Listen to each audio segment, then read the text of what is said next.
Hey everybody, Lucas with Oddities here, and it's been a minute. Sorry about that. I do have some long form content coming up soon, some more video essay style content. I want to shift the focus of this channel less from reviews and more to cultural content and like history-based content. Because that's kind of what I think would be more interesting for the channel. Let me know what you guys would like to see, maybe some topics that you'd like to see me cover. I will do reviews if something is particularly interesting, but for a lot of tea, it just doesn't really make sense.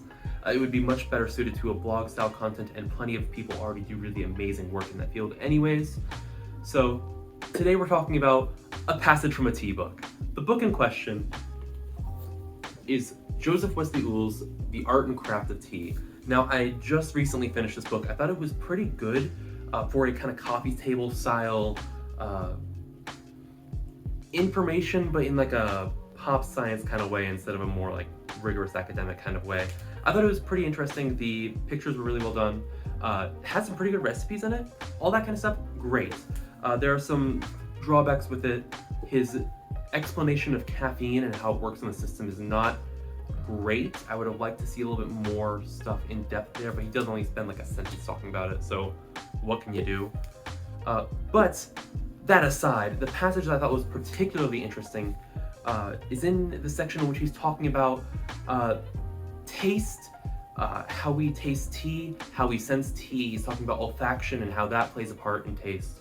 But he foregrounds it with some history on how things like, and he begins with a few claims that I really wish he had sources on because I think they're kind of interesting. He begins by saying that the traditional Chinese method was originally a dichotomy of sweetness and saltiness, and tea was judged based on how well it balanced that line.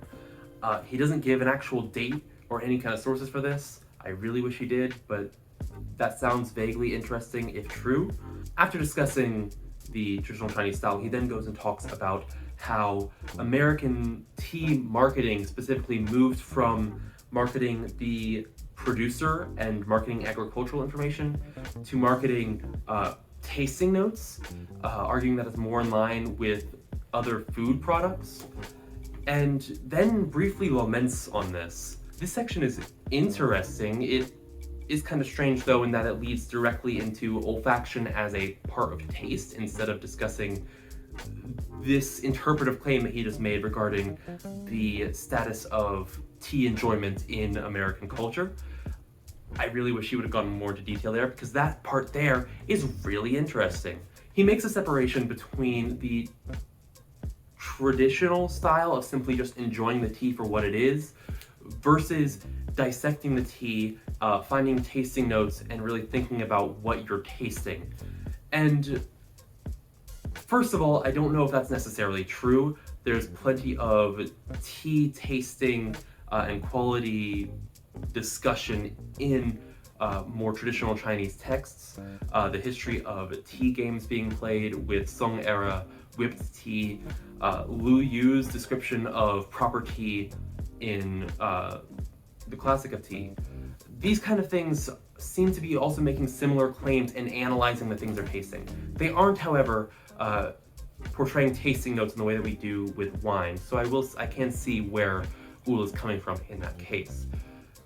But here, I would argue that a lot of the joy, at least that I personally find from tea, comes from this act of dissection.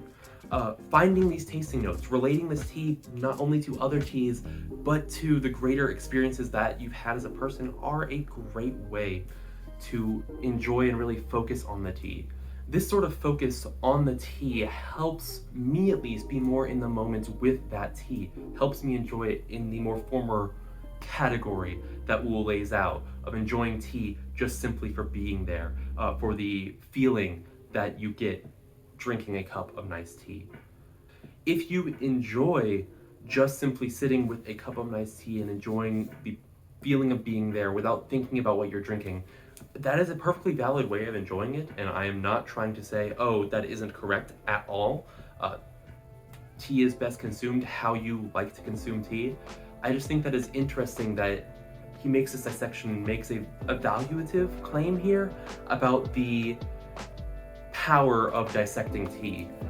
And this can actually speak to a lot of the ways that we consume media as well. Simply enjoying the thing for what it is without thinking critically can be enjoyable, but it is also a very enjoyable experience for many people to think about what they are watching, what they're consuming, and why they like it, or think about what it's telling them. Whether it be a movie or a cup of tea, thinking about the things that you enjoy, why you enjoy them, and what you can learn from them is a very valuable experience that helps you focus on the actual thing that you're consuming in a more active way and help you be more in the moment with that thing. And I think that can really enhance and bring the romance back to enjoying a cup of tea, not simply take it away.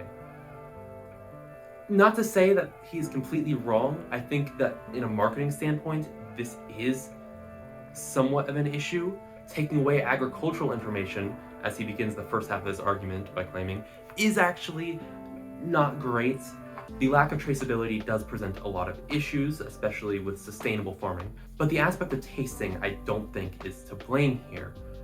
It is simply the marketing aspect of it. So in the end, I'd say the statement might be confusing two separate aspects of tea, the marketing versus the enjoyment aspects. And while I think this book was great overall, this one passage just really made me start thinking about why I enjoy tea the way I do.